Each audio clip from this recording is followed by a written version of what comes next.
শুভ দুপুর বন্ধুরা, কেমন আছো সবাই? আশা করি খুব ভালো আছো। আমরাও খুব ভালো আছি। আর কিছুদিন আগেই এসেছিলাম সলপে আমরা একটা নিমন্ত্রণ বাড়ি। তো তার আগে এই মন্দিরে আমরা এসেছিলাম। এই মন্দিরটা যখনই আসি আমি খালি দেখি, কিন্তু ঢোকা আর হয় না। আজকে ভাবলাম চলো একটু দর্শন করেই নেওয়া যাক।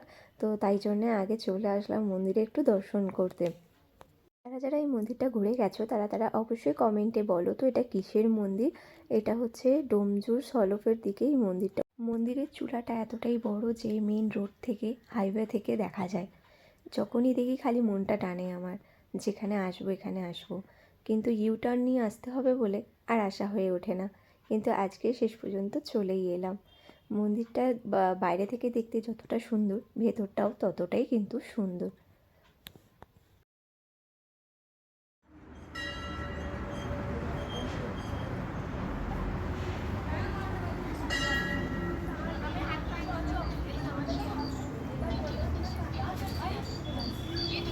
ছেলের তো এখানে এসে খুব মজা লেগেছে। ও একা একা নিজে নিজেই হাত ছেড়ে দিয়ে চলে যাচ্ছে, সিঁড়ি দিয়ে বারবার ওঠানামা করছে।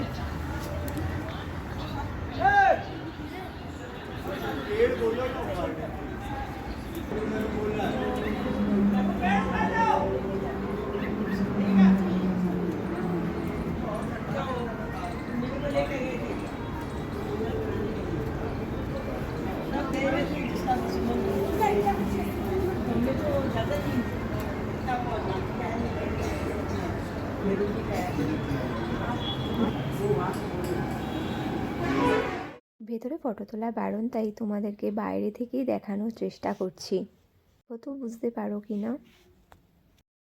মন্দিরটার গায়ে অনেক ছোট ছোট কাজ করা আছে, অনেক মূর্তির ছবি আঁকা আছে। তো সত্যিই দারুণ দেখতে লাগছে। আর এখানে আমি একটা শর্টস ভিডিও করছিলাম, আর এখানে আমার ছেলেও কিন্তু আমার সাথে যোগদান দিয়েছে। আমাদের দর্শন করা হয়ে গেছে, এবার যাব বাড়ির দিকে। ভিডিওটা কেমন লাগলো অবশ্যই কমেন্টে জানাতে ভুলো না। ভালো লাগলে লাইক কমেন্ট শেয়ার করে পাশে থেকো। এবং তোমরাও যদি চাও তাহলে অবশ্যই এই মন্দিরে এসে একবার দর্শন করে যেতে পারো। সত্যিই খুব সুন্দর মন্দিরটা, এবং এখানে পুজো দেওয়ার ব্যবস্থাও আছে।